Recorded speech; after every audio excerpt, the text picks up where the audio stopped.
Well, we talked to you yesterday about shooting no matter what. Now you seem to have found your rhythm. Hmm. What's helped you to maintain that confidence, never waver, as you say? Yeah, I mean, my confidence never goes anywhere. It's always just about, I said yesterday, just riding the wave. Just being steady, trusting the work.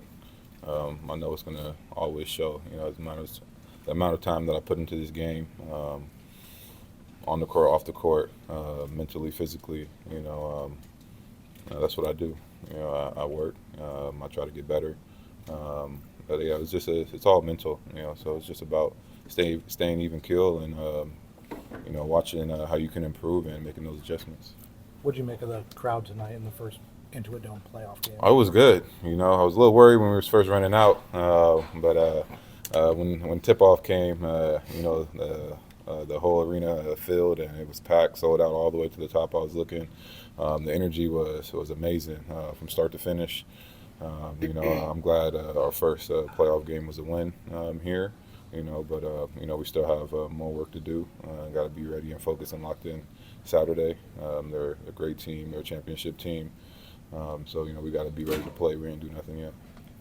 What it feels like when you play a guy like Nikola Jokic, you have to be locked in defensively for 48 minutes because you find a back cutter here and there. Like, what is that like in the flow of the game? Is it kind of easy to take when you have a big run to kind of maybe take a little bit of a backseat sometimes? Like, what is that like to play defense against that? Nah, it's just like you said, we got to be locked in. There's no lead that's out of reach when you have a guy like him. He can score the basketball, he can get guys involved.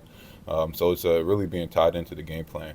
Continuous talk from the coaches, from the players, stepping on the floor, making sure that we're not giving them easy looks. He can score the basketball, but the way he wins games for his team is getting everybody involved. So taking away the gift baskets, the back cuts, the transition pushes and runouts when he's kicking the ball ahead is huge. You can never take a play off with him. And for me, I'm just always thinking like, where am I at? What am I supposed to do next? What are we trying to take away? And I think that's what everybody's doing. Like, how do we take away what he's trying to when he's trying to break down defenses? You look at a guy like Nico, able to come into a playoff game immediately, make an Mhm. impact. He had a couple blocks, big one in transition. Like, what is it about him that he's able to just come in there and always make an impact? Nico's the most experienced player we have on this team. Just professionally playing, I always give him a hard time talking about NBA years, but he's been playing professional basketball, at a high level since he was a teenager. So he knows how to come in and be ready, be prepared for the moment. No one was too big for Nico. I always talk about how I was a fan of him when I was a rookie coming into the league, just the way he shot the ball, came off pin downs and things like that when he was younger. A lot of these young guys in the locker room don't even know how good Nicolas Batum was in his earlier days. But he's experienced, he's heady, and he's always ready. So you don't count his international years? Nah, not when we're talking about NBA. He always tries to throw in his extra years. But when we're talking professional, yeah, but NBA years is different. Okay. You've been with Kawhi even dating back to 2019. You've seen the stuff he's had to endure off the court with injuries and all the times that he spent coming back. Do you think he gets enough appreciation for just forging through all this to keep coming back at the level that he's at? No, not at all. Everybody wants to talk about his injuries or talk about how he's not trying to play or he's sitting out on purpose. Man, like they don't know what he's going through. They don't know what we go through, what we fight through and battle through. I've been around him. I've seen his work. I've seen his due diligence, the amount of time and effort he puts into his body before games, after games, on days off, in the off season, being able to work out with him.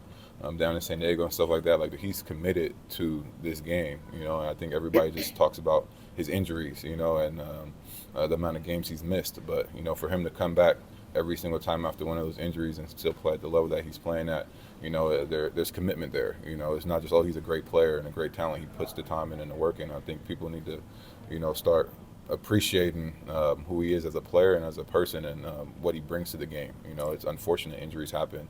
He's not trying to go out there and get hurt and miss games. It happens and he has to bounce back and recover. But I admire his mental fortitude and toughness through it all. He's never too high, never too low. And I try to emulate that mental toughness from him.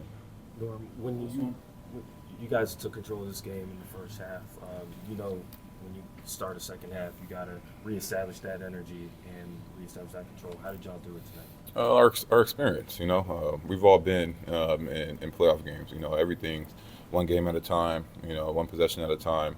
in a playoff series, you don't win a series off one game. And we've all been in different playoff series where you've been up 2 games, down 2 games, and still being able to come back and win series. And like I said, that team is really good. They're not going to give them. They're not going to quit. And they got guys that can make shots and bring them back into the game. And our experience and being mentally locked in and not taking our foot off the gas. And being focused and coming out in those first 6 minutes and really still establishing who we were on the defensive end. We weren't, just trading baskets. We weren't scoring. We were making sure that we were locked in tight and then getting stops to keep the lead. Thanks, man.